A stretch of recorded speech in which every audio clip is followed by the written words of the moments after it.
You have to be really intentional about putting a team together. Crawled out of the pound and started screaming. How good is Joey Bosa? Herbert, rolling, looking, throwing, end zone, touchdown, intercepted. Derwin James. Derwin was there. You got to be on a mission every day in the NFL. But even more than that, you got to be on a mission together. Great hands, Keenan Allen. The Los Angeles Chargers select Rashawn Slater. Asante Samuel Jr. Stop! Oh, I'm stopping y'all boys. I can't catch it. Intercepted. Picked off by Michael Davis. Explosion. Explosiveness from Eckler.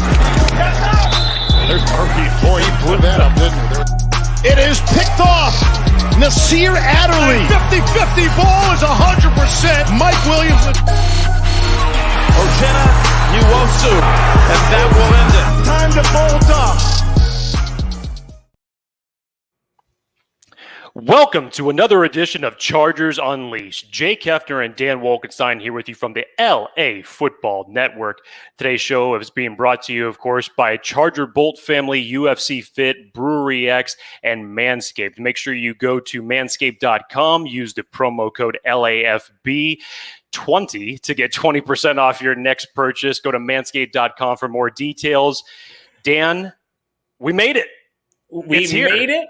We are live. We are broadcasting. We apologize to all of our viewers and listeners if there is something said or done that we make a mistake. Crack open a cold one. Something said or done right here. There we go. Jake, that reminds me of a hat that I'm wearing. What are you drinking tonight? Yeah, I actually switched it up from the usual Slap and Tickle IPA. Now tonight it is actually the Dictionary Roulette Hazy IPA that I am taking in tonight. Well, kind of by default because I finished the end of the Slap and Tickle that I had. So this was what was remaining from the stash. But Dan, we're here. What I meant by we made it is that this is the final night of the purgatory season that I have been saying for the past several weeks that I hate. We kick off Chargers training camp tomorrow morning, 9 a.m. Dan, I know you're going to be there with a lot of the other representatives of the LAFB family. And how good is it just going to be to have fans back at training camp? Amongst everything else that we're going to be talking about tonight, we get to go to training camp. The fans are back. Football is truly back in its natural state that we have not seen in over a year. I seriously cannot wait. It feels like it's Christmas Eve. Santa's got like the cookies out. We're like ready to go with presents. And tomorrow morning, Jake, we get to see football live in pads, in action. Los Angeles Chargers, Justin Herbert, Brandon Staley, the new coaching staff. There are so many storylines that we get to go through. But before we get into that, we want to make sure that this is going to be as fun as possible for those viewing and listening. We have a live Q&A. If you guys want to submit your questions, we will take them on the fly. We will submit them and showcase them on the screen live as we go. We've already got a few comments in here, Jake, that we'll bring up to you. But this is going to be a fun, interactive session. Please be a friend of the show. Interact with us as much as you want. There's nothing off limits. Let's have fun. But today, we are going to be talking all things storylines, all things training camp for these Los Angeles Chargers. And we have a giveaway. Eat, slay, repeat. Keenan Allen clock. Man, Jamie Messina has some gems that he has sold. And this is coming straight from the Bolt fam himself. We will announce the winner of that at the end of this broadcast. So this is the first time, Jake, we have done any sort of live thing for Chargers Unleashed. So we apologize in advance if any of this screws up.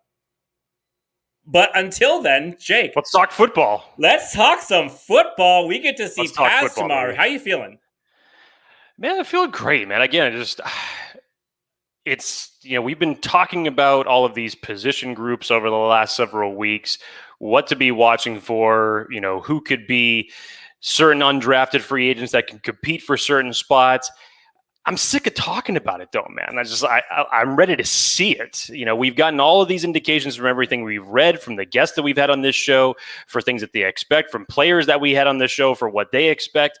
I'm just ready to see it in its full form. And like you mentioned just a minute ago, the biggest aspect here is you get to see this new coaching staff take the reins of this team and really see how they conduct their practices. And if minicamp and OTAs with Coach Staley running dual fields with basically getting all of the players as many reps as possible, if that's any early indication of what we're going to get, I can't wait to see what this is going to look like. But it's not minicamp. It's not OTAs. It's not just shirt and basketball shorts out there.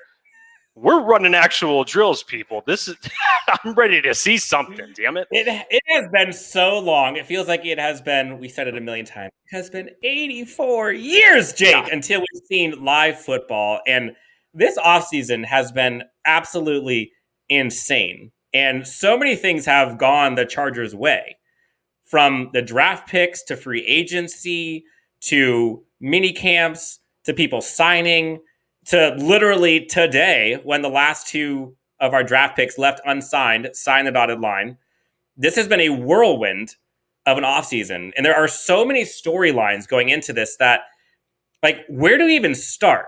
Like, if you were to look at just like offseason or just training camp storylines, 5,000 foot view, what would you say is the biggest storyline? And Jake, this is a question for you, but also for the listeners out there. What is the biggest storyline? Be sure to comment in the thread. Let us know what you think. But to you, Jake, biggest storyline, 5,000 foot view. What is it? I mean, I feel like I'd just be grasping at the obvious straw here. It's just the return of Derwin James. I mean, this is something that everybody is looking forward to. He even said it today when he arrived at camp. He said, "I know y'all been waiting for me. We're back. We're back." I mean, he knows it. So, I mean, I've said this on this podcast multiple times. Who are you most looking forward to seeing in the 2021 season, and why is it Derwin James? That's the biggest storyline, because we've seen for 2 straight years what this defense is like when he's not part of it, when he's not out on the field. And to get the pairing of not only him back, but to see the combination that we've been waiting for with him and Nasir Adderley, that we've heard from Daniel Jeremiah when he was drafted, that it was the perfect complement to the way that Derwin James' play style, basically just the perfect dynamic duo, if you will, for a safety position. So there's no question that all eyes are going to be on Derwin James tomorrow. Dan, your favorite storyline going into tomorrow? There's a lot. Quick shout out, Steve Haglin, fam. What up, family? Also, Dark Band. Haglin's on here? What up, on man? Here. We got comments. What up, family? With the hand emojis. Holla. What's happening, man? Grizz_James. Yes, sir. Let's go. Bolt up, baby. I agree. How many folks out there are actually going to be going to training camp this season? Apparently there's going to be a lot. I've been seeing everything from Twitter this week. I know Haglin's going. I know Tyler's going. I know a lot of representatives from the Bolt family are going. As I mentioned, our LAFB family will be out there. But I've seen a lot of fans that have been talking about whether it's tomorrow, whether it's this week. I know for FanFest is going to be absolutely insane. It's hype time, baby. It's hype time. Yep. No, so little birdie Jake tells me that tomorrow, Wednesday's training camp is absolutely sold out, and they may actually have to be turning people away. So for folks who are looking to get to training camp tomorrow, be sure to get there early. Sneak peek, little secret, gates open at 8 o'clock, even though it starts at 9. Gates open at 8. Get there early. Don't be the one who has to get turned down because you got there super late. My biggest storyline, and I'm one of the lucky ones that actually get to go to training camp tomorrow, the first one that we get to see live with Brandon Staley, with Justin Herbert. And honestly, I think one of the things that I'm most looking forward to is just seeing the impact of this new coaching staff, and specifically like what that translates to on the field during training camp. We've seen for years, like the Anthony Lynn-led training camps, and we've seen the results of them, and we've seen kind of the tail of the tape of what has been gotten from those. Brandon Staley has brought in so much to this squad, both on the field in terms of like personnel, in terms of like play scheme, the coaching staff that he brought in, the mentality, the hashtag our way of doing things. There's just rejuvenation that I think this team hasn't had in quite some time. And yes, there's excitement that we get to see Derwin James, and there's excitement we get to see Drew Tranquil. We get to see all these players, Rashawn Slater now, Corey Linsley, like Justin Herbert, you name it. We can go down the list, which we'll talk about in a bit. But I just want to see how this team is reflected of its coach. Because if this team is anything like its coach, that means it's going to be prepared. That means it's going to be smart. That means it's going to be ahead of the game. And it means that we're going to be ready to win and have an advantage that I don't think Chargers fans have been used to thinking about in 15, 20 years? Like, when's the last time you were excited to go into a season thinking you had the competitive advantage from the coaching scheme? Like, literally. I mean, I can't remember anybody saying it during the Norv Turner era, even though that was like the last remnants of overall a solid team that the Chargers had. Maybe you felt it a little bit when Norv left, given the perception of him during that point in time. Then you had Mike McCoy coming in, but then of course we realized very quickly that it wasn't that type of mentality that he had at the Rams. And then again, initially at the beginning with Anthony Lynn when he came, we thought it was just going to be another completely different mentality. And then what we've learned, especially last year, it didn't end up being the right fit. So it's always nice when you get the nice new shiny toy, whether it's a coach or a player. But just everything that you've heard Brandon Staley demonstrate, what he said thus far up until this point, it just sounds different. It feels different. It like I said, I still believe that Brandon Staley has the capability of selling car insurance to a giraffe. I stand by that wholeheartedly, 100%. I still believe that he can do it. Oh, that's one of my favorite lines you've given on the entire show. Whatever he's selling, I'm buying it. I believe it. And I cannot wait to see him execute his plans that he has for this team. Now, another friend of the show, Tyler Lawrence, a.k.a. the Master Bolt, gives us a quick shout out, says, "What's up, guys?" And I think he was disagreeing to you, and it looks like he's agreeing with me. It's got to be the new coaching staff and how it affects the whole team next season. New playbook, new schemes, analytics-driven team. I mean, has this Chargers team ever talked about analytics as like its driving force? No, and now we're hiring analytics people out there. I mean, it's just so weird. This is one of the million reasons why, because it's a great point by Tyler there, just as far as why it feels different. There was a different approach that it felt like, even going all the way back to before Brandon Staley was even hired, when we threw out the names like Brian Daboll into this conversation, and some people were thinking like, okay, well, this is going to be the traditional type of Spanos hire, or you look at any of the other candidates that we had out there. Not to say that they necessarily wouldn't have panned out, because we haven't even seen anything like this yet, but doing the same things over and over and over and over again. Just someone that doesn't bring a different type of mentality, creativity to adapt to the way that the game is played today. And as Tyler said there, that's just one of the million reasons that this feels different, because everything from the point of Brandon Staley getting hired to the coaching staff that he ended up putting behind him, and everything that's happened thus far, it just has that different type of feel, which is why we're hyped up, which is why we're excited, and which is why we're buying into all this. So yes, is there a reason to be excited? Absolutely. Now, it's kind of interesting. Now Will Schupa, Jake, I don't know if you see this on the screen. Will Schupa has said, same old Chargers since the Ice Bowl versus the Bengals. Dan Fouts, Rivers, now Herbie. And then furthermore, he talks about like specifically Dan Fouts, Lance Allworth, Winslow, Charlie Davis, kind of going to the whole, I mean, back then, Air Coryell, I mean, it was beautiful. What's similar, and I don't know where Will Schupa is going with this, but I think the question I have on this topic is, going into training camp, Dan Fouts, Lance Allworth, Winslow, Charlie Davis. Dan Fouts, obviously, I think if you were to kind of give a similarity, it would be Justin Herbert. Lance Allworth, Keenan Allen, obviously. Winslow, we don't really know. I think that's kind of like tight end by committee, would you think? Like, who would be your Lance Allworth, or your Kellen Winslow, other than all of them? I don't know. I kind of don't really understand. I mean, if the question is basically saying that it's the same old Chargers that we're going to underachieve again, I mean, hey, up until this point, I have no argument with it. They've underachieved with better teams, in my opinion, than that. Go back to the 14-2. That's all you need to know. And from there, it just slowly fizzled out. So if that's the point of the question, then yes, up until this point, you can say that right now. But the expectations now are much greater than I think than what they were before. Because back in the days of Dan Fouts and that Air Coryell offense, Chargers could throw up 45 points a game if they wanted to, but damn it, they couldn't stop anybody from putting up 46. So that's just what happened. Now, one of the things that I find kind of interesting, and Blake talks about this with excitement of the coaching staff and seeing what he does with Derwin James, which we'll get into impact of coaching with players in a sec. But one of the things that Will also brought up in a comment, which I will showcase here if I can get it, is he brings up the point.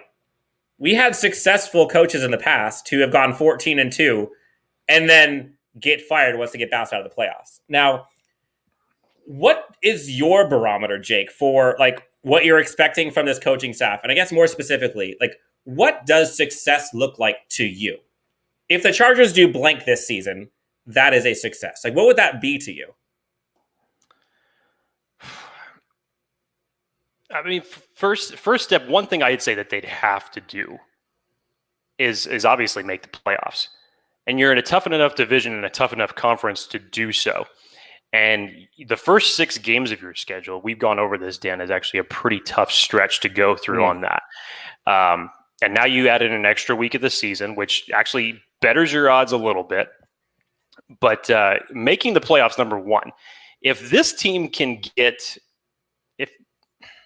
I know that I may sound like I'm undercutting here, but it's because we don't necessarily know with Brandon Staley and this coaching staff yet what we're going to see.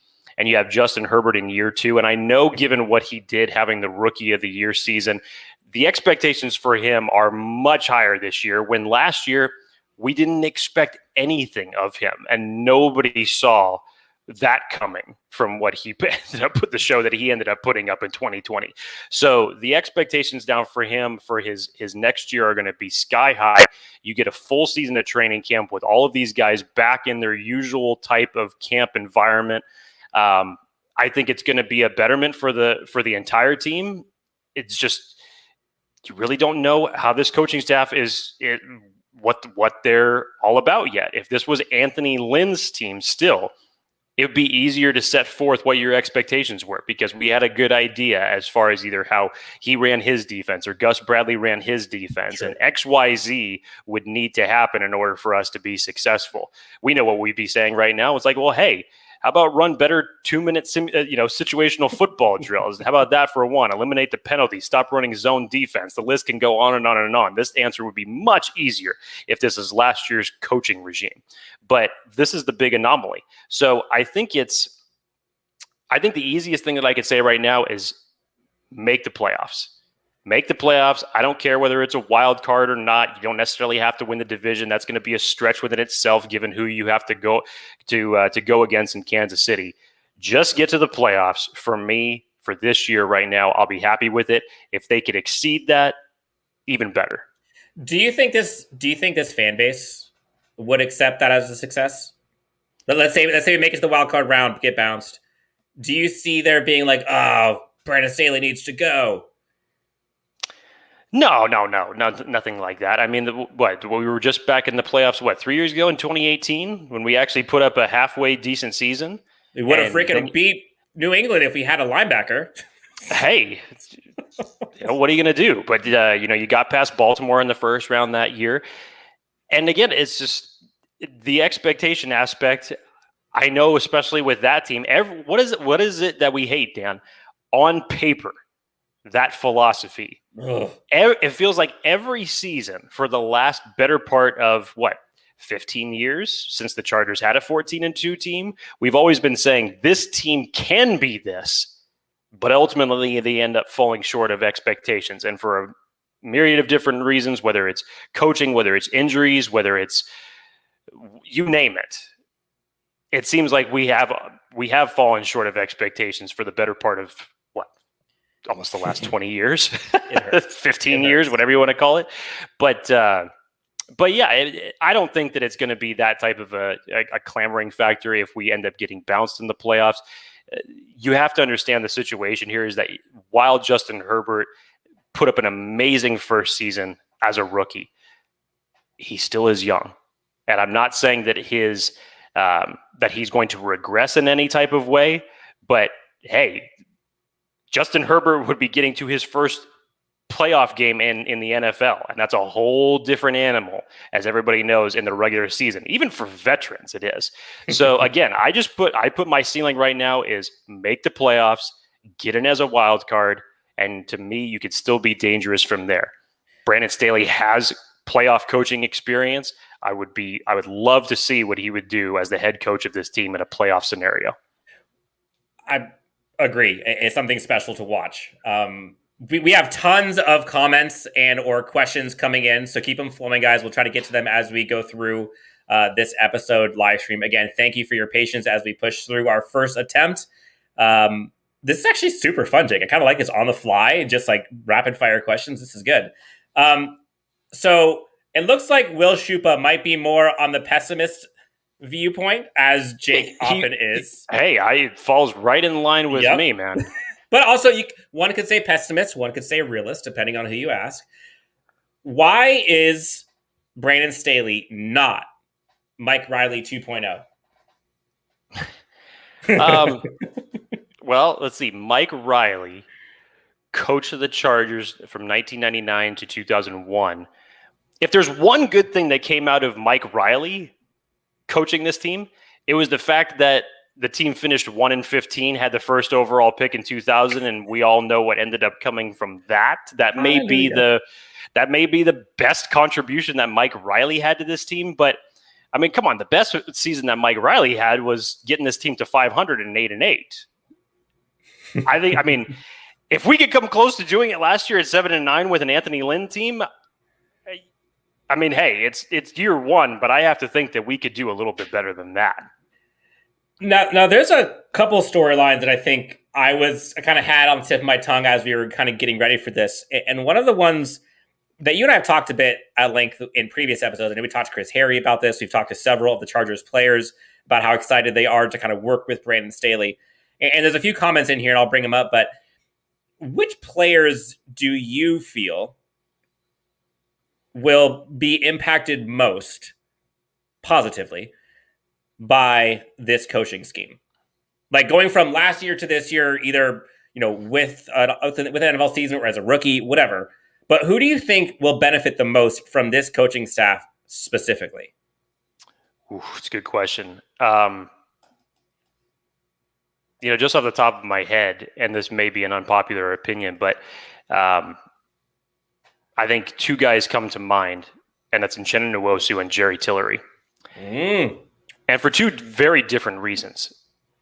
I've said it before and I'll say it again. Uchenna Nwosu last year, given Melvin Ingram's injury status, was severely underutilized last year. And for a guy who you invested a second-round pick in a couple years back, unfortunately has not given a fair chance. He has his clear shot to be the next guy across from Joey Bosa right now, but be the guy that we've been waiting to see for these past several years since the Chargers drafted him in the second round. I think he's going to be one of the biggest beneficiaries of Coach Staley coming here. You look at the defensive players that Staley has coached up in the past, and especially when you look at last year's team with the Rams and the talent that they had on their front line. Definitely, I think that he is going to benefit from this already from what he's grown in the past couple of years. And now you add in this coaching scheme along with Staley and Ronaldo Hill. I think that's one that should be an easy target. And for Jerry Tillery, I know for a lot of people are done with Jerry Tillery. And look, I can understand why. Already people want to say that he's written off as a bust. This is a critical year for him. This is indeed the make or break year for him. Talk about it. I think that now with the Chargers moving back into this defensive scheme, and again, with Staley at the helm, we always knew from when Tillery was drafted that stopping the run was not his bread and butter. It was always being able to rush the quarterback, get to the quarterback. That was his thing. That was what he was known for. It wasn't so much his ability to stop the run. So I think now you put him more on the inside, as I know that he was used a little bit more on the defensive end as an outside pass rusher sometimes with Gus Bradley's scheme last year, but you use him more in his natural state. And again, we've talked about this. You get to have front three that's going to have Justin Jones, Linval Joseph, and Jerry Tillery next to each other. I mean, that's just bonkers to me when you think about the size and the girth of these guys and how talented these guys are. Linval Joseph, I've said a couple weeks back, was one of the most underrated Chargers on this team last year. The stats didn't, create fireworks. It wasn't anything that was off the chart. But for Linval Joseph and his consistency, what he did for this defense was one of the bright spots, no doubt about it. I think that Jerry will learn a lot with another year, again, in full camp now. I still think he'll learn a lot from Linval Joseph, and most importantly from this coaching staff. I think that they'll put him back in his natural position. I think that he'll be better. I think he'll be better at stopping the run, believe it or not, but I think he's going to be able to get back to what he was doing best at Notre Dame and get some interior pressure on the quarterback. It's been a long time since this Chargers defensive front was able to get interior pressure, not just off the edge. I'm talking interior pass rush. And that's evidenced with another guy named Justin Jones, who still up to this point only has 1 sack for his career. So it's crazy. There definitely needs to be more pressure from the interior defensive linemen in order for this team to be successful, especially in the trenches. And I do think that is something that I'm excited to see is what our defensive front is going to look like with Brandon Staley. Because if you look at his past, which, sidebar, Jake, do you think there is a coach out there right now that has played with as many elite defenders as Brandon Staley? I mean, think about this. He's gone from like Khalil Mack, then like Von Miller. Then he went, obviously last year, Jalen Ramsey, Aaron Donald, now Derwin James, Joey Bosa. Like, I'm just trying to think of a coach that has played with that many elite, talented players his entire coaching staff. And it's not just that, Dan. I mean, yeah, you can talk about all the big name players there, and it's notable, which gives us good hope for our big name players. But now look at the guys that he's also developed while he's been there. Very good point. Look at who was it? John Johnson. Look at Troy Hill from last year. Again, Jalen Ramsey was the only first round pick out of that secondary. Everybody else, I believe, was either third round and lower. And that secondary, again, was part of one of the best defense in the NFL last year. I think that Staley's development capabilities is going to do wonders for some of the guys that we have felt maybe to this point should have been performing already at a higher level. So I think that when you look at those facts, I think that there's reason for hope with guys that are outside of the big names on this team. There's a few guys on this team that I cannot wait to see kind of be, no pun intended here, unleashed. Nazir wow. Adderley. I know. I was waiting for that all night. Nazir Adderley. I know some folks are already kind of turned on him, and I think they are going to be shocked and proven wrong this year when they see what he can do in the right scheme that showcases his ability. I think Kenneth Murray is going to look like a completely different player this year. Cannot wait to see what he looks like. I agree with you on Uchenna Nwosu. He is kind of a potential breakout candidate this year for the Chargers, and I wouldn't be shocked at all if he had 10 sacks. Not at all. I really am fascinated to see what Jerry Tillery looks like this year because he has that freak athletic traits. Like, he's super fast. He's a giant man. And if you look back at the last year, especially last year, he was like a hair away from several sacks and just let guys get away from his grasp. And he just couldn't finish. And I think that kind of goes back to like the little things that Brandon Staley talks about. And you heard Drew Tranquil talk about it on one of our previous episodes. If you haven't seen that episode, he was fantastic on Chargers Unleashed. Go check it out. But he had talked about, like, before they even got to even touch a football, the coaching staff was teaching fundamentals with this team for like a week. And like the team was going stir crazy. Everybody just wanted to go play football, but like he was not letting them get into any of that until they got into the specifics and like the very, very minute details and fundamentals of football. So Jerry Tillery has an opportunity to really, really improve this year. And I think of all of the players on defense, because we haven't talked offense yet, but all the players on defense, I think the players that have the most ceiling, or I guess the most variance for improvement last year to this year, I would say it's either going to be Jerry Tillery, Uchenna Nwosu, or Nazir Adderley. I can see all three of them being night and day players this year than last. Yeah, absolutely. And just to piggyback off your points there, Dan, because all of that, I love how you brought up the Drew Tranquil and you're talking about the player's perspective of why it just feels different. Again, I go back to the one thing that we heard consistently, whether it was from Drew Tranquil, whether it was from Chris Harris, whether it was from Nasir Adderley, that concept of being able to play more free, as they called it. I want to see what this looks like. I want to see this materialize. I want to see what it is that they're talking about in action on the field. I can't wait to see this because it just sounds like you have certain players that just have collective freedom to play the way that they want to play, to play the way that they know is best for them.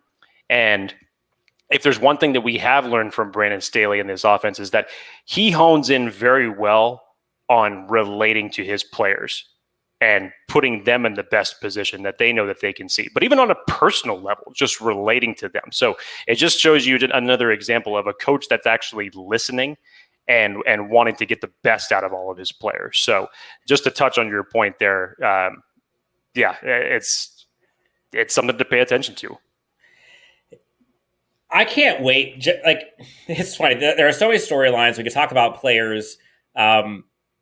Seeing, I think, like one of the biggest differences we're going to see year over year, and I think the entire NFL, is going to be the 2020 Los Angeles Chargers defense and the scheme that was versus the 2021 Los Angeles Chargers defense.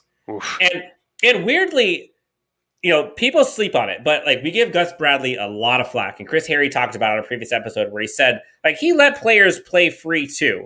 But like when you lose a guy like Derwin James that soon before the season starts, like there's only so much you can do.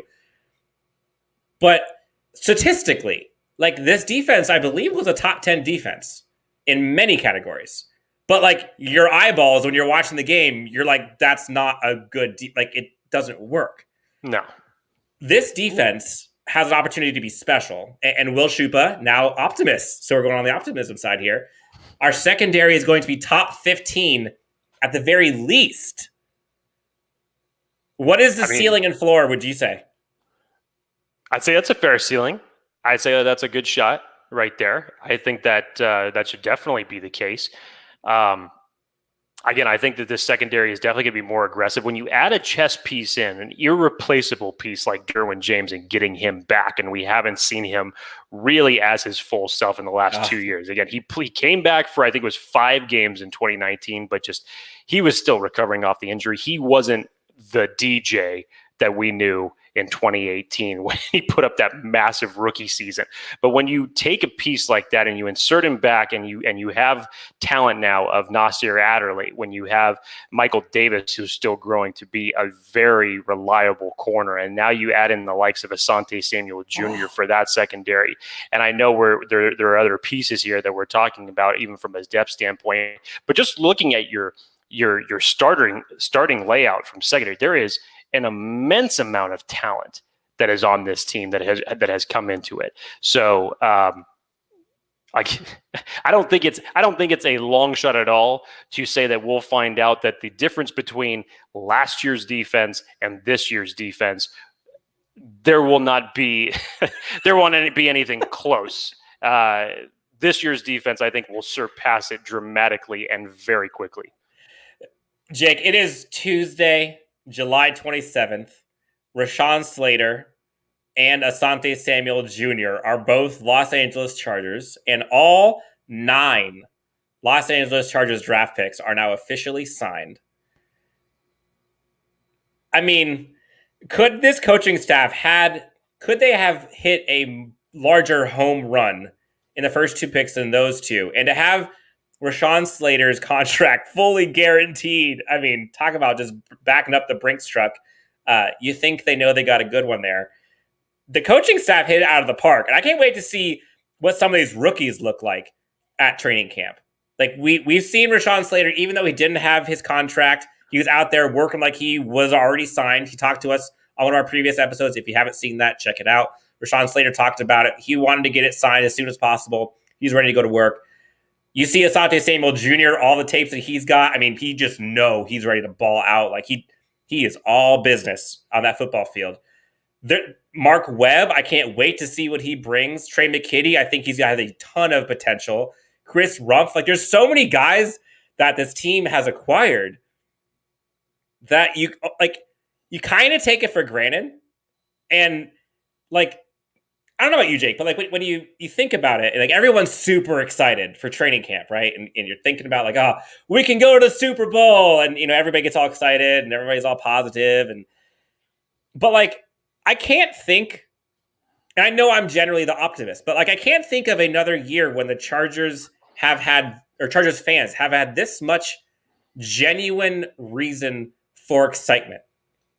Like they have a former Rookie of the Year quarterback, new coaching staff. They got literally their best wishes of the first 2-round draft picks. They get the best player on defense, arguably, in Derwin James, back healthy, along with a Drew Tranquill. They completely revamped their offensive line. Folks are like, there are so many storylines that this team is night and day.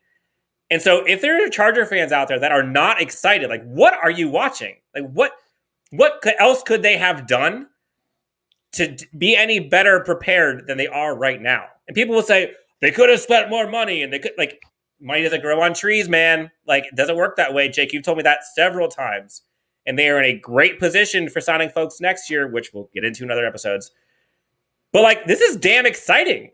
Like, I honestly can't remember the last time there has been a legit reason for optimism across the fan base.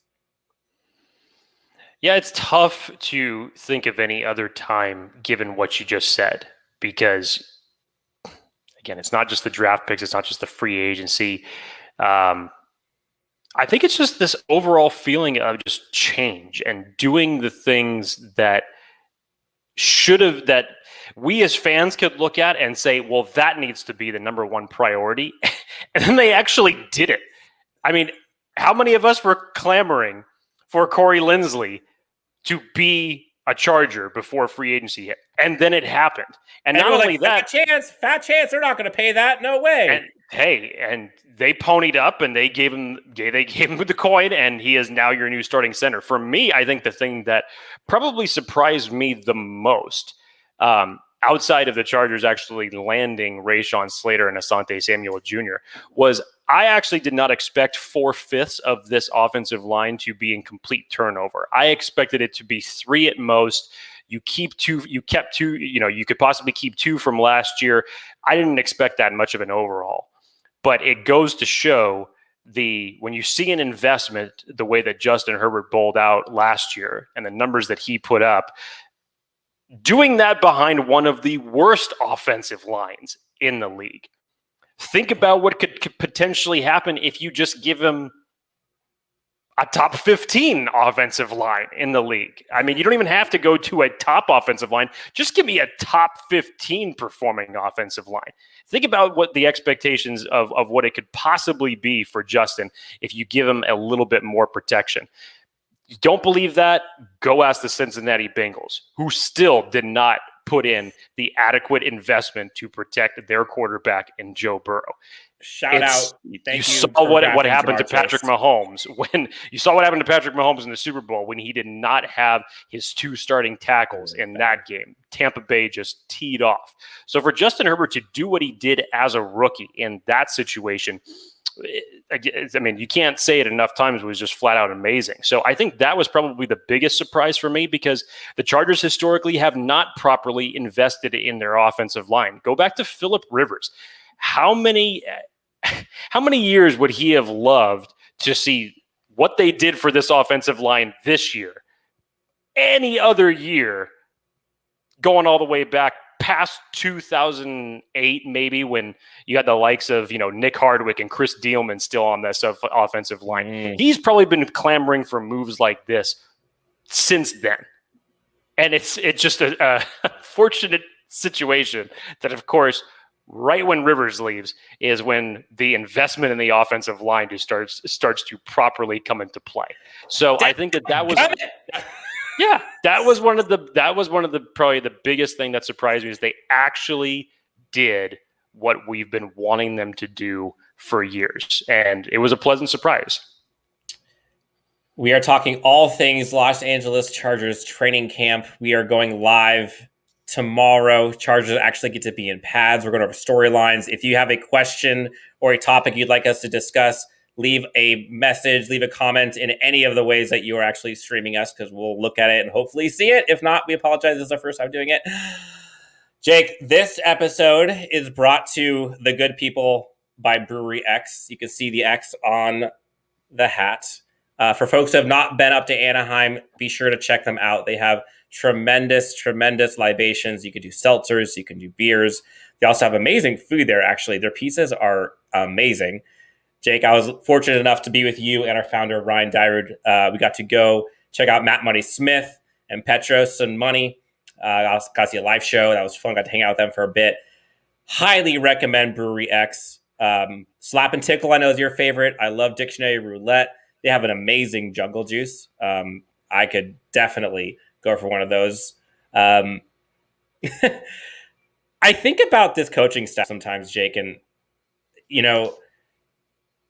there's been a lot of times where we look at the team and we say, like, this team has won in spite of the coaching staff, or this team has won in spite of the line that this coaching staff has brought in, or Tom Telesco hasn't done his job, and all that kind of stuff. And you talked about it. I think it was when we were talking to the folks over at Locked On Chargers, and I forget exactly how to butcher this, but I think you said something along the lines of, like, I have never hoped for mediocrity as much as I had for this offensive line. Just give me mediocre, okay offensive line play and this coaching staff, and, like, we're good. Like, if we were bad last year, and if we could just get to mediocre, like, just be okay, that's a win. Yeah, I actually said it for the special teams, but I mean, I get where you're going with this, because I mean, special teams, I mean, the truth is you can't get any worse than where you were at last year. So if you could tell me that you could take me from rock bottom to mediocrity in special teams in a single year, I'll take that. I have never wanted to celebrate mediocrity more if that's what we got. Rather than just the special teams unit, if we're talking about the kickers, yes, Michael Badgley missed 12 kicks last year. In my own words, he was no longer the money badger. He just flat out went bankrupt. How do you spell that? Shut up. Just bring me to mediocrity when it comes to special teams. I'll take that as a win, because you can't get any lower than what you got. And Darius Swinton, aside from Brandon Staley, quickly became my new favorite coach on this team. I love his attitude. I love his approach. If you can't get hyped up as a player to play for this guy, then the only other person I could ever picture anybody getting hyped up to play for with just the way that he coached is Mike Westhoff. And Mike Westhoff is historically one of the best special teams coaches that has been historically in the game. But if you can't get hyped up to play for Darius Swinton after hearing the comments that he's made, I don't know what to do at this point. I don't know what to do. We are going to be going through all kinds of rapid fire storylines. We got training camp starting tomorrow. And yes, Bolt Up 2000. There are going to be several of us from the LA Football Network at training camp, all throughout training camp, starting tomorrow. Folks who are there, if we see you there, please say hello, stop by. What else, Jake? What are you most concerned about in terms of storylines? We're not going to use the 5-letter word. We're not going to go into that. But, like, other than that, like what are you hoping to see or hoping for improvements on as training camp proceeds? Like, I've got a couple, but I'm curious which one comes to mind first for you. Well, I know what 5-letter word you're talking about, but I'll choose a different 5-letter word. How about depth? There is depth on this roster that still concerns me. The interior defensive line depth is still a concern for me, past the 3 starters that we'll have in that role. The depth at safety.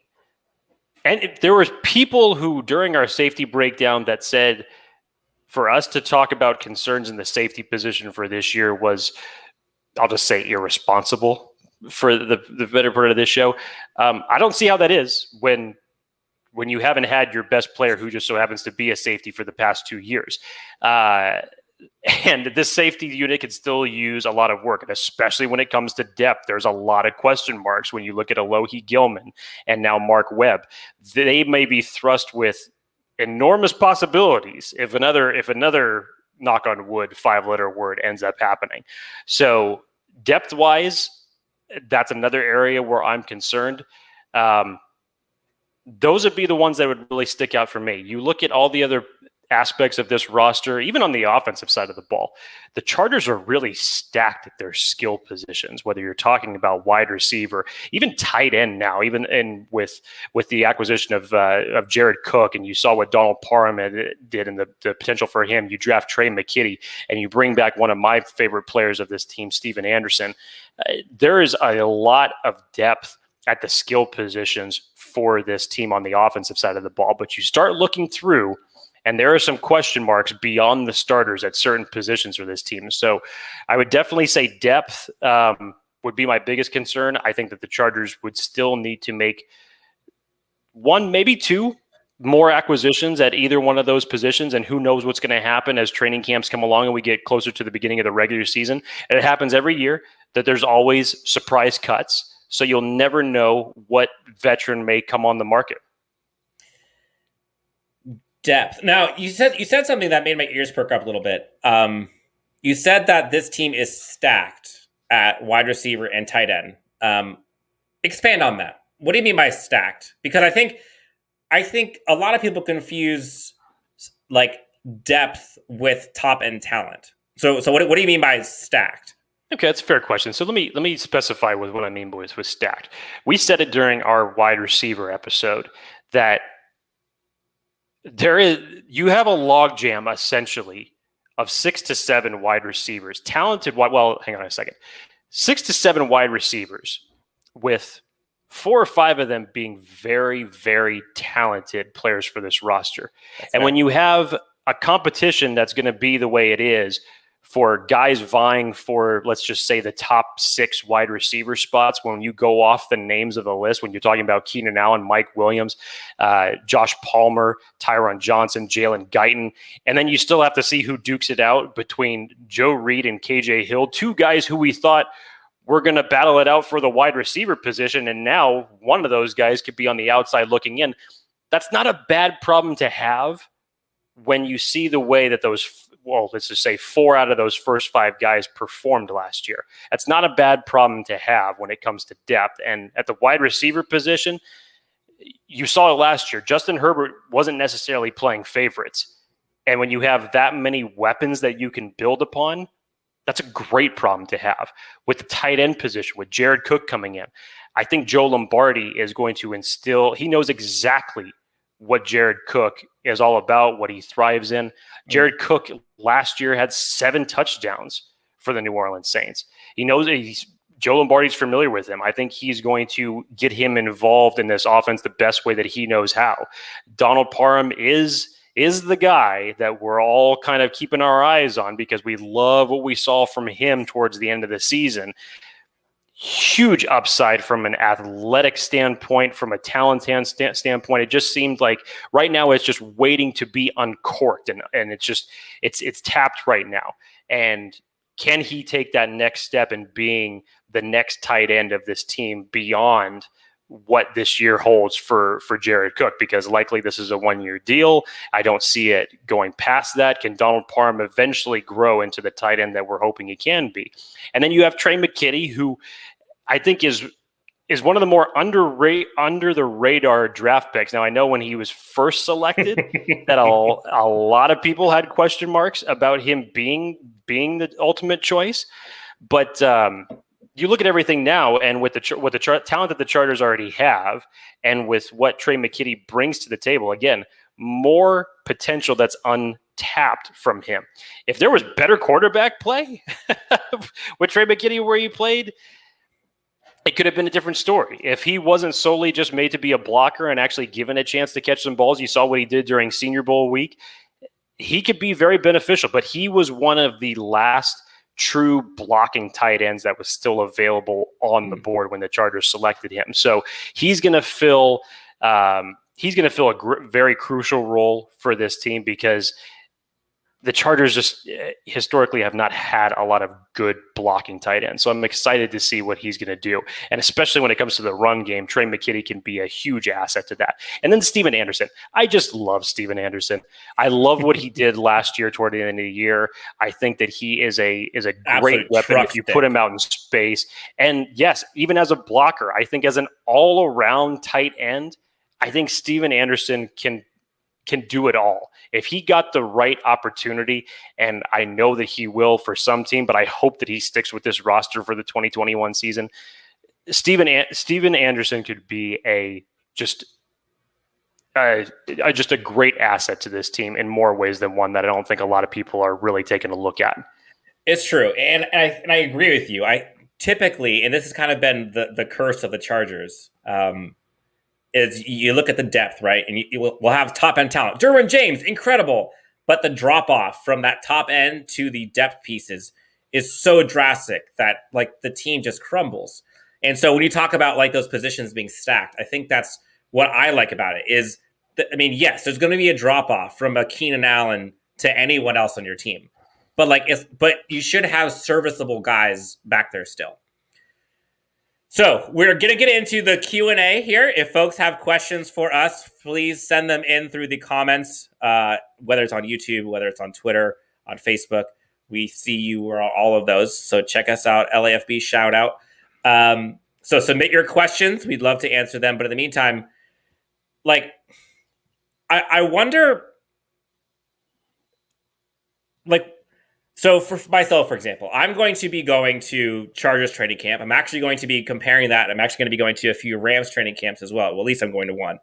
And I'm curious to see, because I bet you there's going to be more similarities than differences, knowing like Sean McVay and a Brandon Staley. Like, there's probably going to be a lot of similarities with how those things are run in terms of innovation and communication, and kind of just like going beyond just typical leadership. Like, there's a leadership quality that Brandon Staley and Sean McVay have that not only is it connecting to players, but it also like gets more out of them, and it makes them smarter players in the meantime. I think looking at this training camp, we haven't even really talked about the offense. We've talked about like the defense, talked about the offensive line for a bit, which like I still cannot believe, like you said, I cannot believe that we have an offensive line.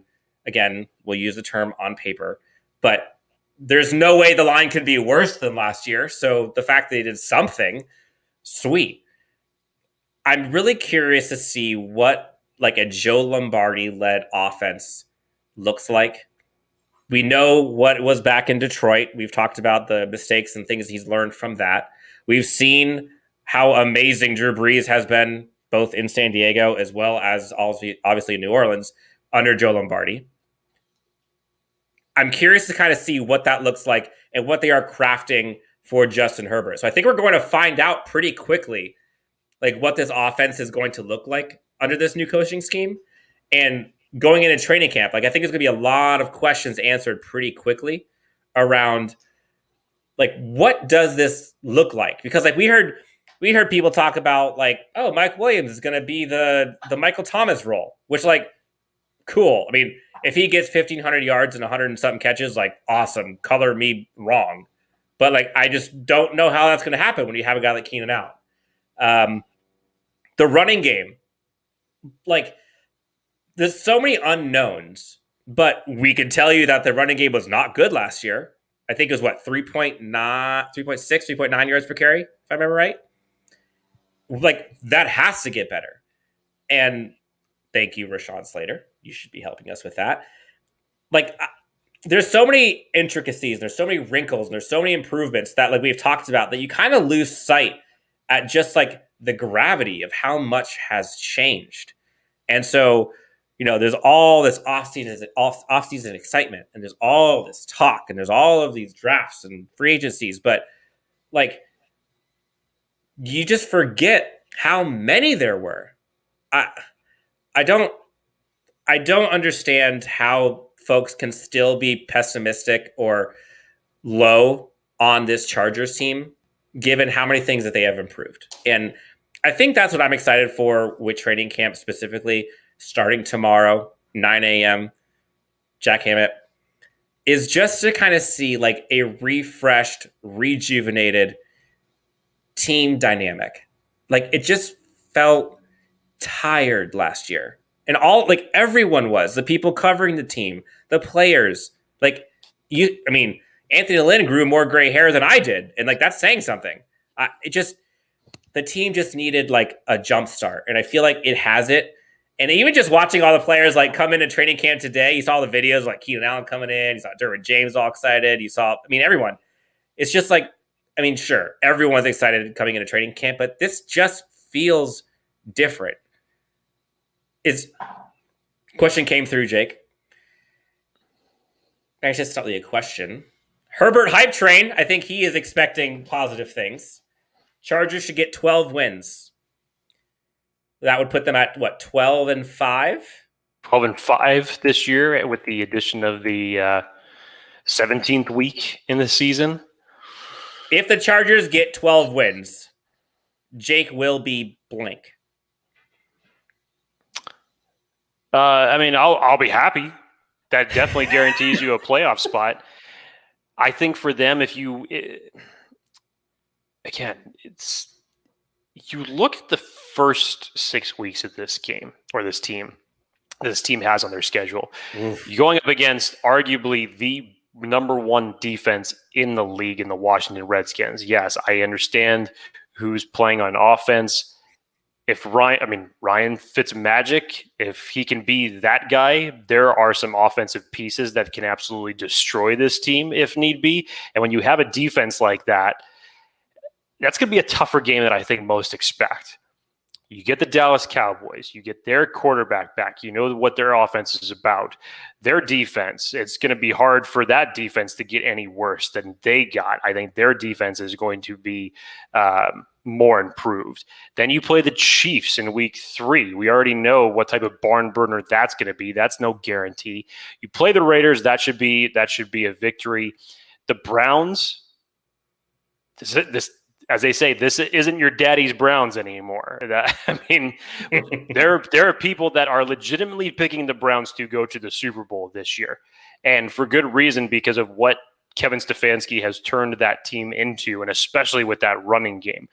And then right after that, you get the Ravens, and then you get the Patriots. Say what you will, they're not the same old Patriots because Tom Brady's not on the team. Well, hey, that didn't matter last year when Bill Belichick was still coaching this team. Oof. So I would love to see 12 wins. Long story short, I would love to see 12 wins. But I definitely think it's going to be a hard road to get there. Not dismissing it. Love it. Love the optimism. Would love to see it. I'll say more realistically is probably looking at 10-7 base case scenario, but that should still earn you a playoff spot with this extra week. Got it. All right, we got another one coming in. I'm going to butcher this name, but SH3RD, which I think that's Sherd74. Correct me if I'm wrong.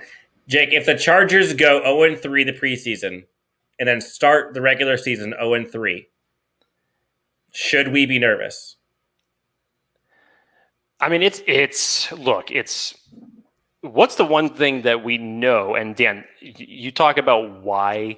I'm gonna defend the pessimist here for a second, because you said I don't understand why people are not hyped up for this team. It's easy to be hyped with everything that we've talked about on this show, with everything that we're seeing in the headlines. But the one thing that we always say, Dan, we hate the line on paper. And there are those individuals that believe that the Chargers live up to that terrible saying more than any other team in the league. And historically, what is one thing that we've seen, no matter who the coach is over these last several years? The Chargers start slow. So to the pessimist defense, yeah, they have a reason to, until they see different, until proven different, history is on the side of those facts. So to the question, if the Chargers go 0-3 in the preseason, which I don't think that they will, but if the Chargers go 0-3 to start the regular season, well, let's see. You'll already be one game down to a divisional opponent. Who knows how many more you'll be down to the Broncos and the Raiders by the time that week rolls around. Yeah, that's cause for concern. It's definitely cause for concern. You can't go 0-3, especially to the most likely division winner of this team, and expect to come back and do something. It's very hard when you put yourself in that type of a hole and then basically have to rely on the rest of the season to have that mentality of saying, well, especially if your goal is making the playoffs, is to say, okay, well, we're in week 6, but we already need to treat this as a must-win game. And the rest of the games from here on out, we have to win, or else we have no shot at making the playoffs. So an 0-3 start, that's going to be tough to overcome. So, yeah, I could understand why people would start hitting the panic button if that happened. So week 1, we're going up against Washington football team. Week 2, going up against Dallas. Week 3, Kansas City. Week 4, the Raiders. Week 5, the Browns. Week 6, the Ravens. Like, that's a gauntlet. And then you have the bye. And then revenge season going up against the Patriots.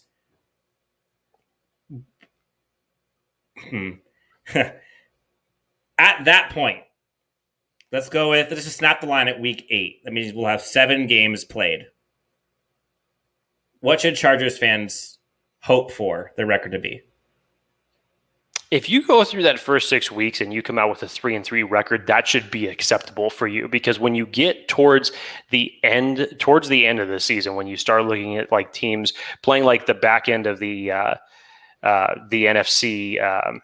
NFC West, you get the Eagles, you get the Giants, you get the Vikings. I don't think that the Steelers are going to be what they once were before, especially this probably most likely being Ben Roethlisberger's final year. Still going to be serviceable. Traditionally, the Chargers have not fared well against the Steelers, but I think things will change now. You throw in the Texans in that schedule. You can possibly go 1-1 again with Denver. You should beat the Bengals again. You have the Raiders.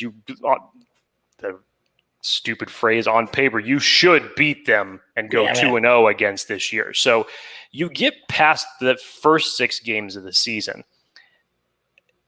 The second half is significantly easier to navigate. So if you can get to 3-3 at that point in the season and then take the Patriots game and then on, I think that should be looked at as a win and something that you could still compete with.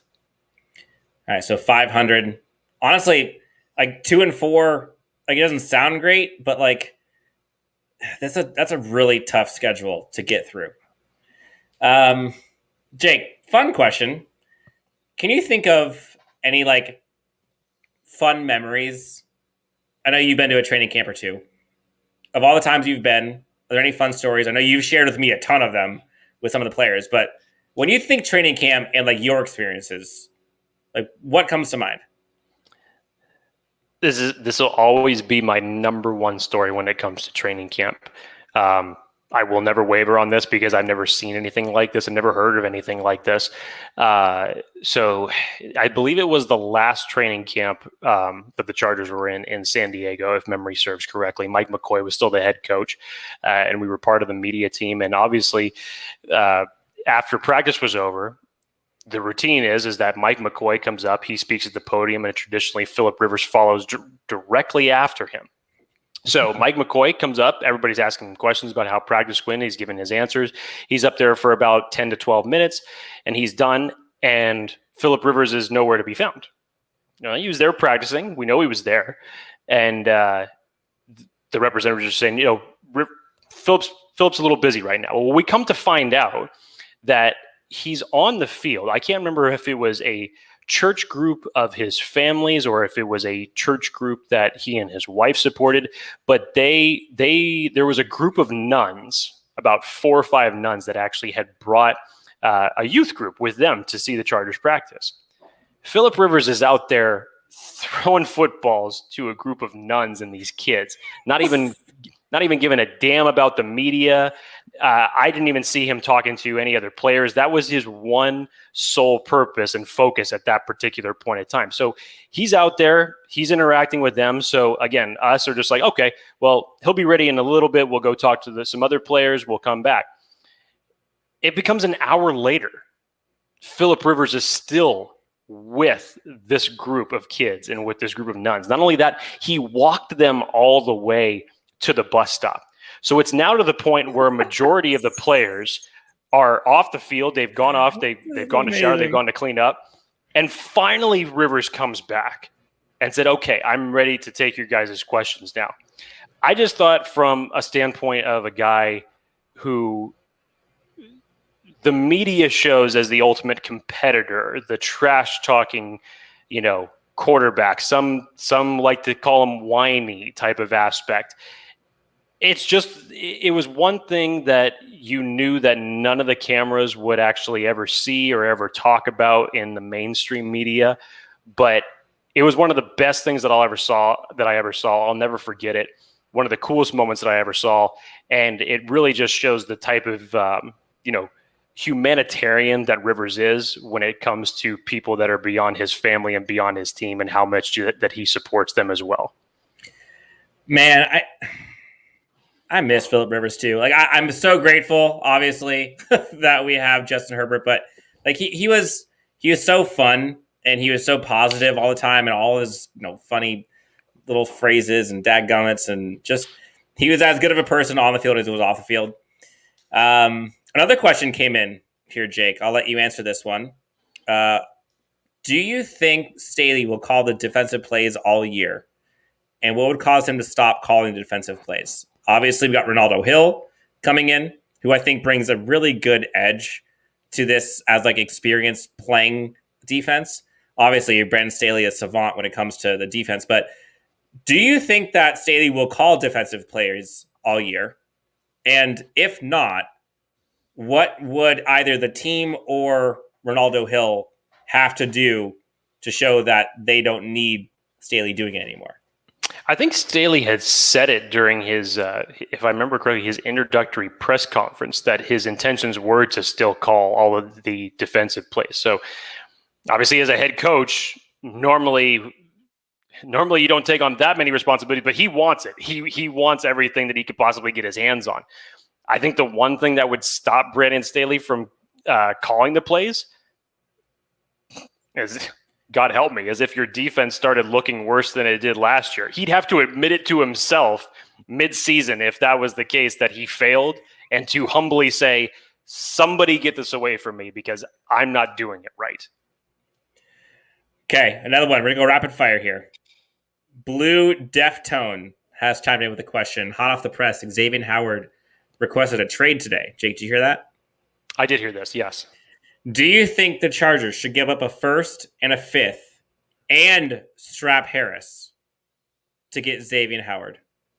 So before you answer that question, how much would you be willing to give up for Xavier Howard, which I'm assuming you'd want him? And if so, would you do that? I mean, first, fifth, Chris Harris Jr. Anybody that looks at the talent that Xavier Howard has and has displayed, obviously it's going to be a high round pick to acquire him for whoever it is.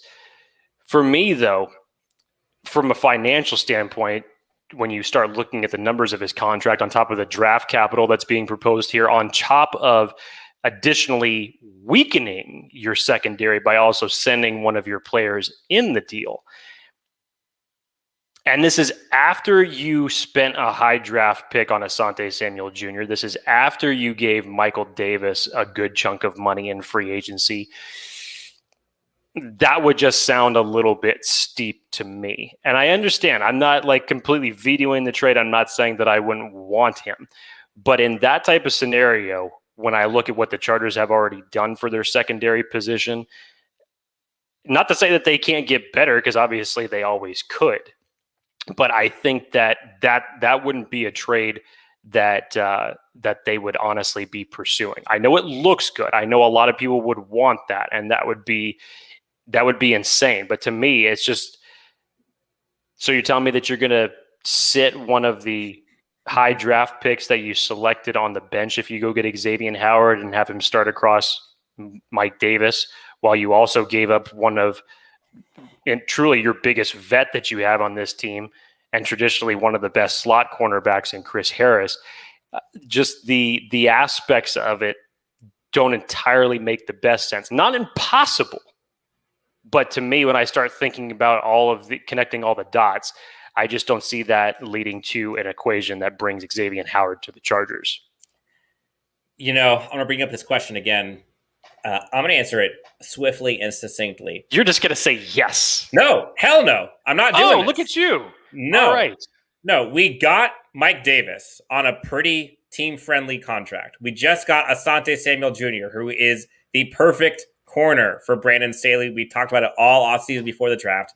And we have Strap Harris. I know he's getting a bit long in the tooth, a little bit older, but he's still very, very good. He was hurt for 6 to 8 games last year, or else he would have had a lot more impact. Like, the secondary is not bad. We don't need a complete rebuild. We don't need to throw it all away for Xavier Howard.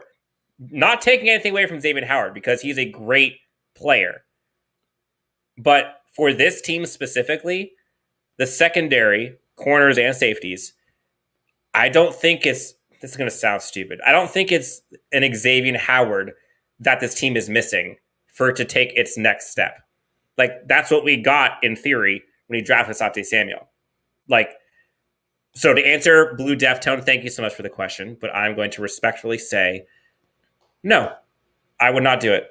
Nor do I think they should. So yes, Jake, do you think they should do it? No, I don't think that they should do it. I think, again, I'm not saying that it's impossible, but if it was me and I was asked, if I was just looking at from, as you like to say, Dan, the 5,000 foot view, the way that this team would operate, and then if the Chargers hadn't made any moves in supporting their secondary, if they didn't potentially have a future, if this was Mike Davis's last deal, if they didn't end up getting Asante Samuel Jr., then we're talking about a completely different scenario here. But looking at that, since you just gave the chunk of money to Michael Davis, and then hypothetically, if you were to bring on Xavier Howard in his contract, that is a lot of money that you have just wrapped up into your secondary. And let's not forget, you still have Derwin James's contract coming up that you have to pay for. I mean, it's just common knowledge, but we can't pay everybody. It's impossible to do. We just can't do that. So no, it's not a deal that I could see the Chargers making. And at the price that was just proposed, no, I definitely wouldn't do that. Would you do Chandler Jones over Xavier Howard? If you had to take one, which would you take? If you had to trade for one. That would be interesting given his contract scenario. And now see, this is something that's different because Uchenna Nwosu is technically in a contract year right now. But both players are kind of opposite side of the spectrum. Chandler Jones is obviously the older of the pass rushers, but can still definitely be productive. I would love to see what Chandler Jones and Joey Bosa could do as a combination between pass rushers. That would be, that'd be mouthwatering for sure. But I think, again, when you couple the aspects of the price tag and what the Chargers have currently in their roster, I'll say this. The big free agent splash or the big trade is not coming at this point of the season. If it's something that the Chargers find to do, which traditionally I haven't seen them execute something until, if I remember correctly, Chris Chambers way back in the day when they gave up a second round. Too. Yeah, when they gave up a second round pick for him. The Chargers just don't traditionally make moves like this. So I think, again, if this was still Gus Bradley's led defense, I may have a different opinion right now, given how he runs it. If we had gotten a fair shot to see how Uchenna Nwosu has played, which we haven't, then I'd probably have a different opinion about it. But for Brandon Staley, for the fact that we have not even seen this team play its first game yet, with certain players getting their real first opportunity with a first-time head coach, let's just wait and see first, guys. Let's wait and see. Yeah, and that's actually a really interesting point. If we had a Gus Bradley defense still, and when they talked about it ad nauseum, which that's kind of become our buzzword other than me saying gem, which I have not said it once until just now. No, that's actually your second time because you said it at the beginning of the episode because I was keeping track. So, Craig R. Smith, you'll be proud of me for that one. I totally thought I had made it that far. I totally lost track of what I was going to say. Thanks for that.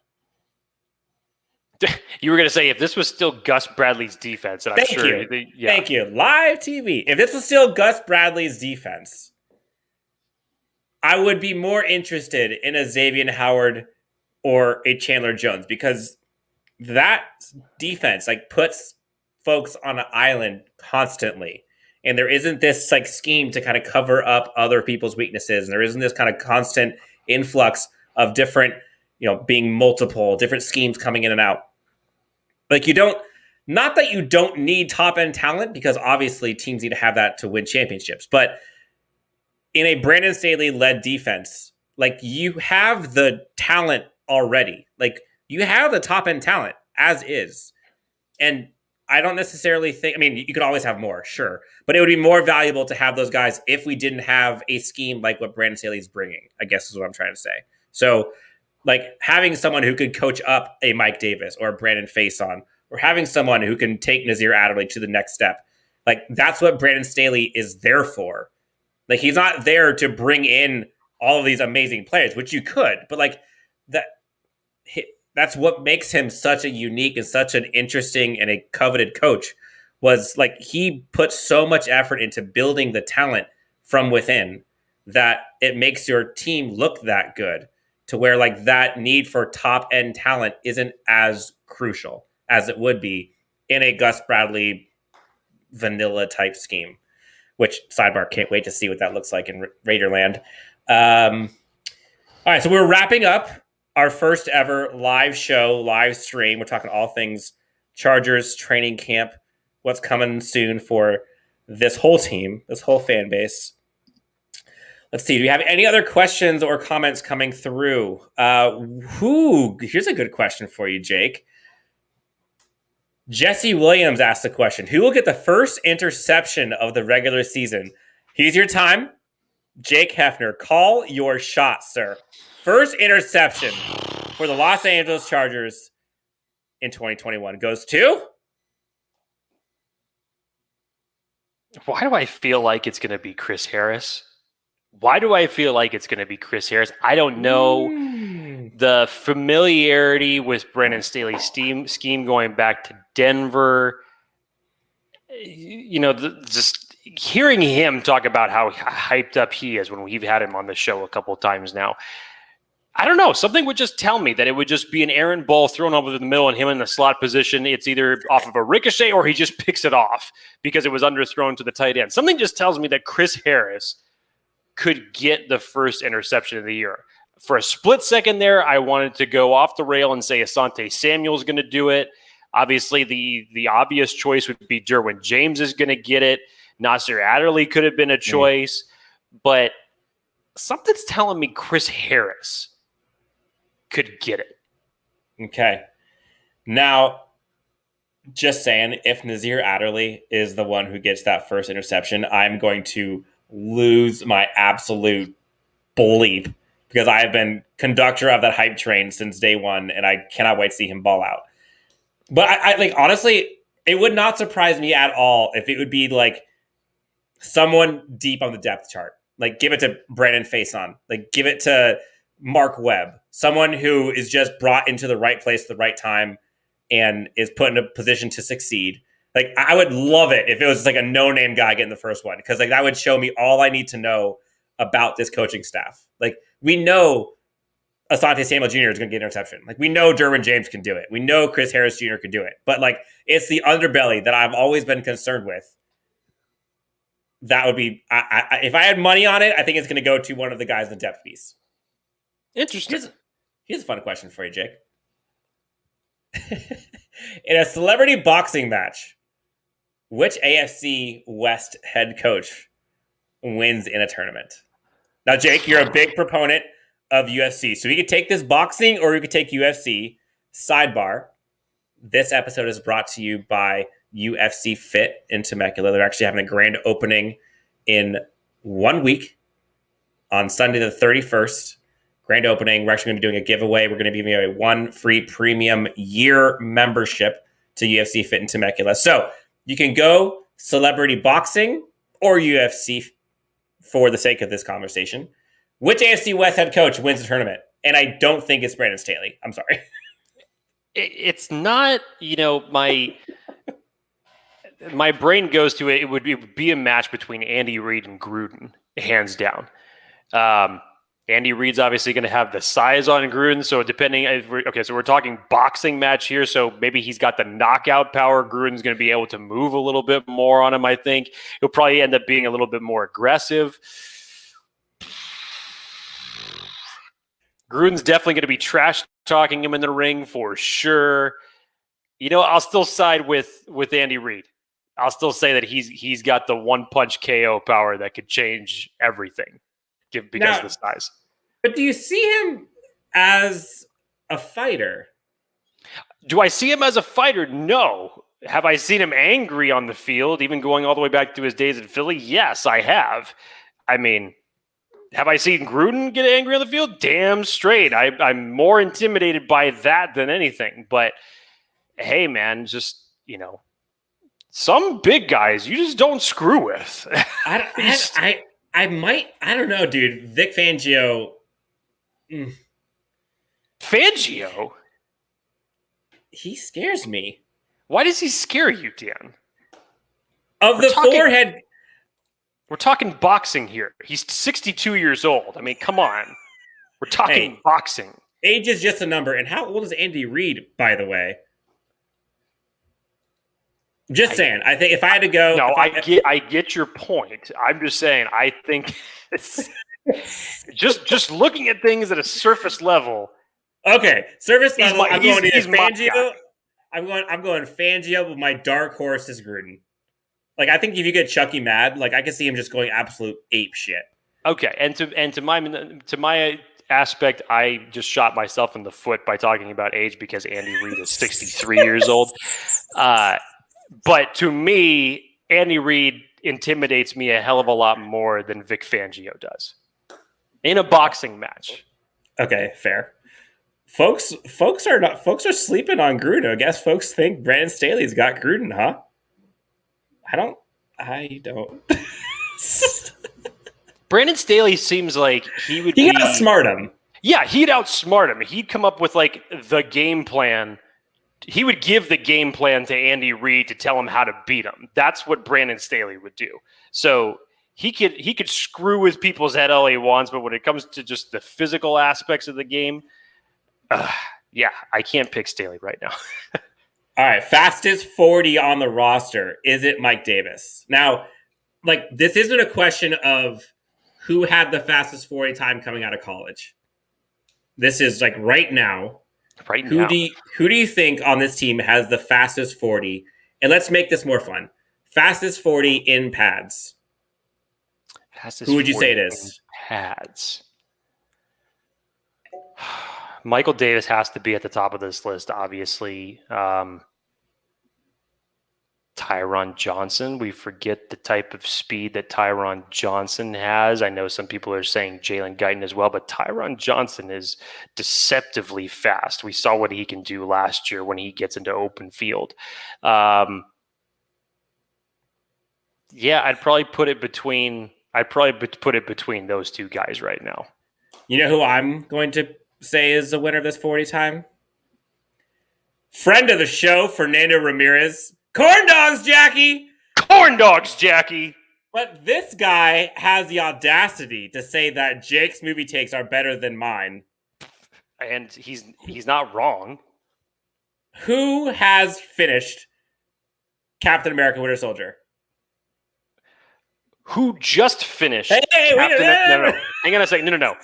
You can't say that without saying the fact that it took you 4 times to finish Captain America and the Winter Soldier. 4 times. Look, I did my best, and I love the movie. Fernando, I'm sorry, but I did make it through.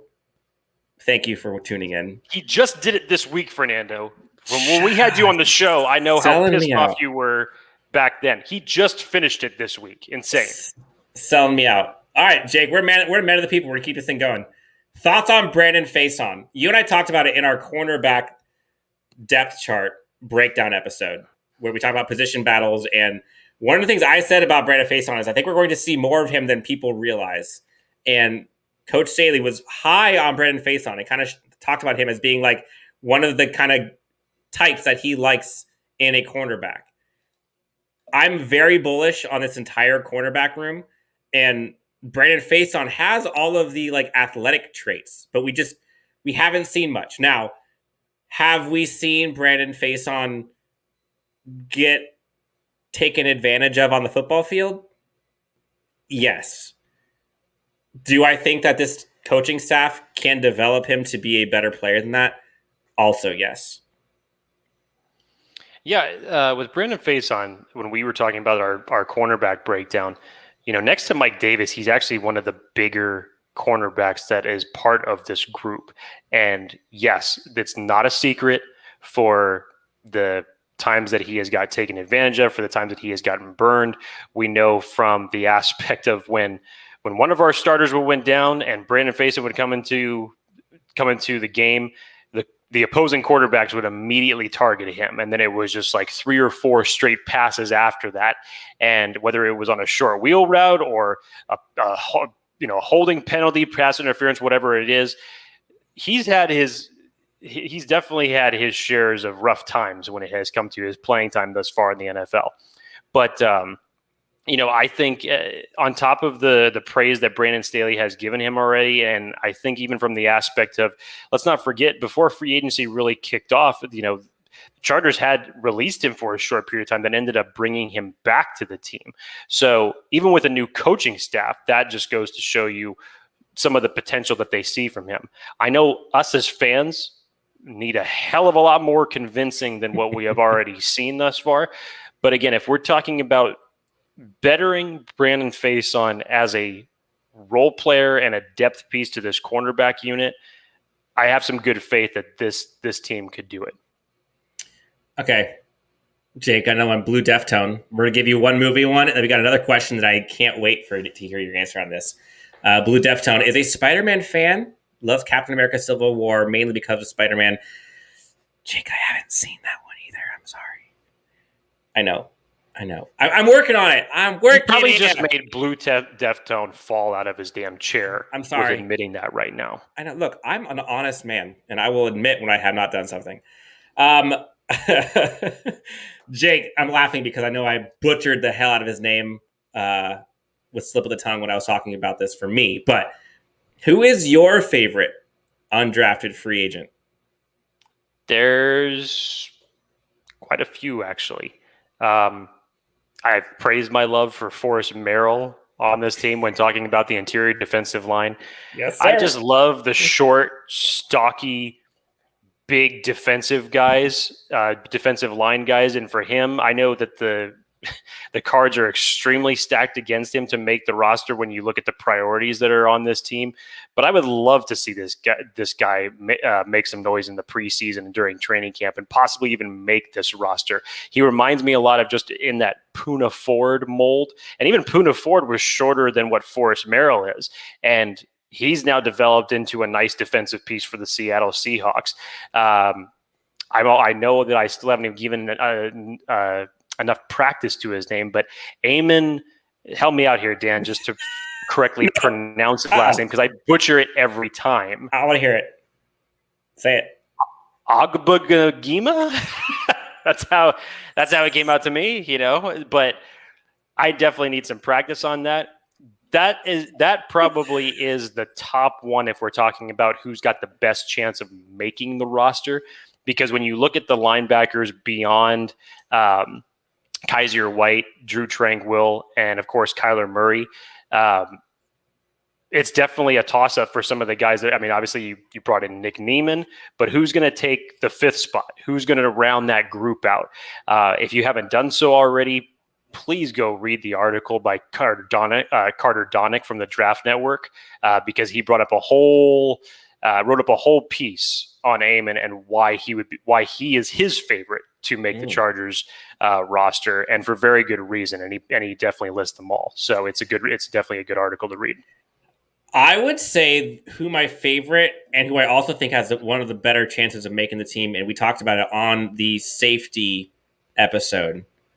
Make sure you pronounce his name correctly. I know. Our good friend out of UNC Charlotte, Ben DeLuca.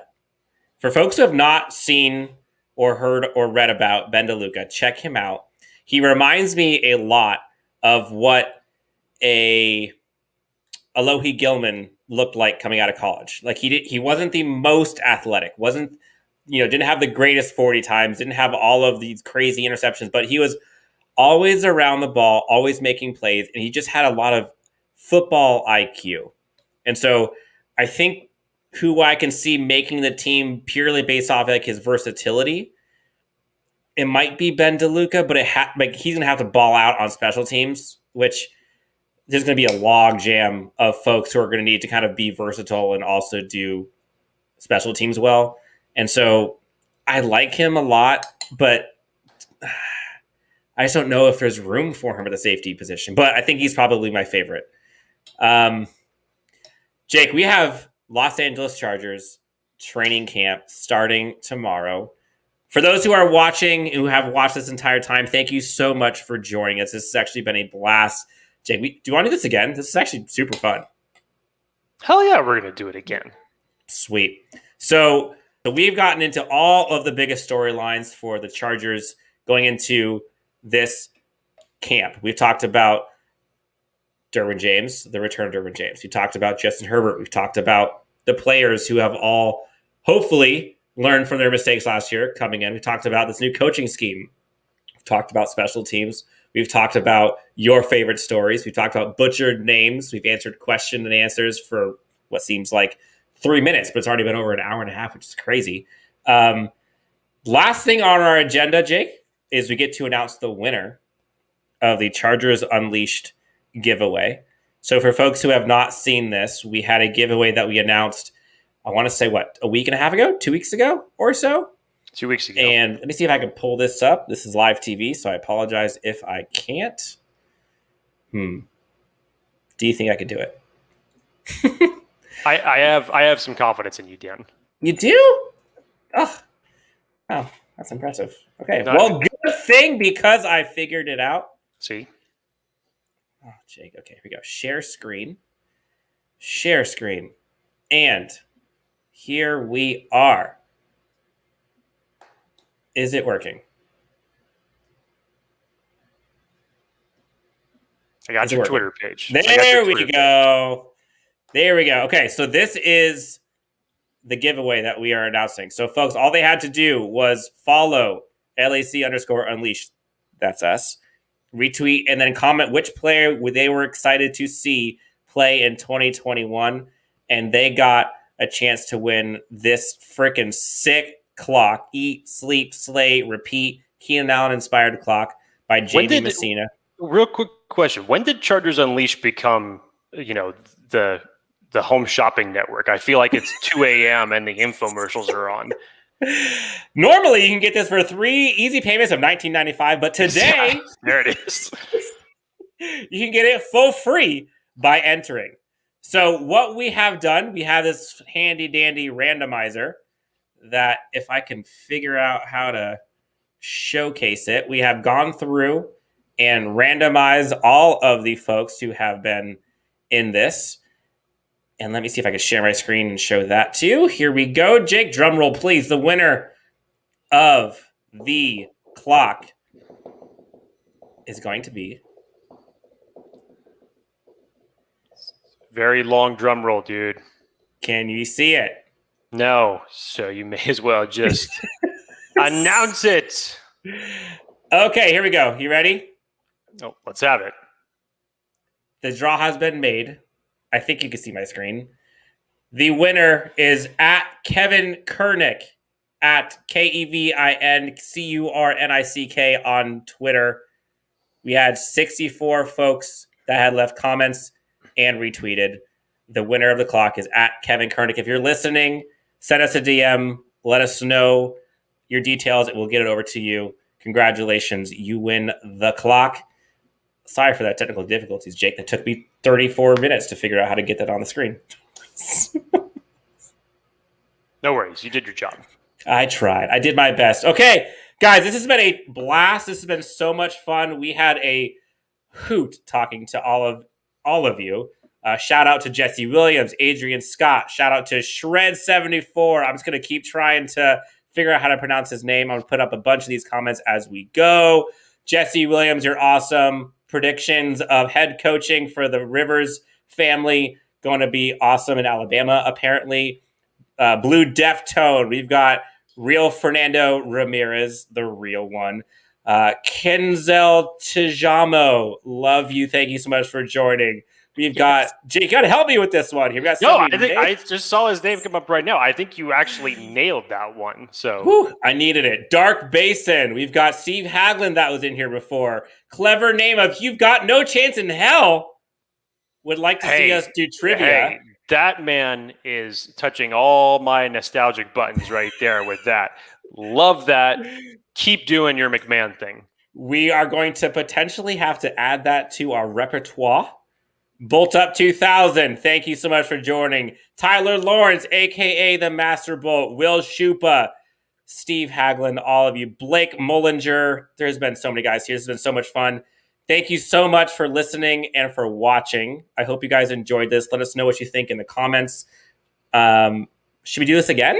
This is actually, I can't believe we made Questions it through. been answered, sir. We will do this again. Yes, we have made it through an hour and 30 minutes of pre-training camp discussions. Guys, we will be bringing you all of the content for training camp for these Chargers. We are going to start tomorrow. You'll be seeing us many, many times in the coming days. Again, congratulations to the winner of the clock. Jake, anything we want to tell the good people, the great friends, other than please, if you have not already, subscribe to us on YouTube. Check us out on anywhere you get your podcasts. Be a friend of the show. Don't worry. You can always talk to us. Give us any feedback. We'll take it all. Other than that, Jake, anything you want to share with the good friends? You know what? I'm just happy that football is back, sir. It's officially back. It's we're still 44 days away from the regular season game, but I don't care. We didn't have preseason in 2020. Regardless what your opinions are on preseason and how some people may see it to be completely meaningless. How did you feel last year in not having it? Because I love to have football back in August. It's training camp time again. And the biggest aspect of them all is that fans are back. Fans are back. And I can't wait for the atmosphere of training camp, games, and everything that takes place during an NFL season to be carried out. I'm stoked. I'm hyped. Let's go. Let's go. I cannot wait. Training camp has finally made it. We are, on the East Coast, it's already training camp day one. People are going to be here today. Shout out New York City. Until next time, you can find Jake, my lovely co-host with a great facial hair, at Jake T. Hefner. Myself, Dan Wolkenstein, at Chargers Homer. You can find us on Twitter at LAC_Unleashed, Instagram, Facebook, you name it. Jake, to get us hyped, I'm going to play our intro one more time to watch all the players we get to see ball out starting tomorrow at training camp. Thank you guys so much for joining us. We will talk to you next time on Chargers Unleashed. Shout out Manscaped, Charger Bolt Family, Brewery X, UFC Fit Temecula, and all of the folks who have come in to listen to us and watch. This has been a blast. We will talk to you next time on Chargers unleashed. Talk to you later. You have to be really intentional about putting a team together. Crawl out of the pound and start screaming. How good is Joey Bosa? Rolling, looking, throwing, end zone, touchdown, intercepted. Derwin James. Derwin was there. You got to be on a mission every day in the NFL. But even more than that, you got to be on a mission together. Great hands, Keenan Allen. The Los Angeles Chargers select Rashawn Slater. Asante Samuel Jr. Stop! Oh, I'm stopping y'all boys. I can't catch it. Intercepted. Picked off by Michael Davis. Explosiveness from Eckler. There's Murphy. Boy, he blew that up, didn't he? It is picked off. Nasir Adderley. 50-50 ball is 100%. Mike Williams. Ojeda, Nwosu, and that will end it. Time to bolt up.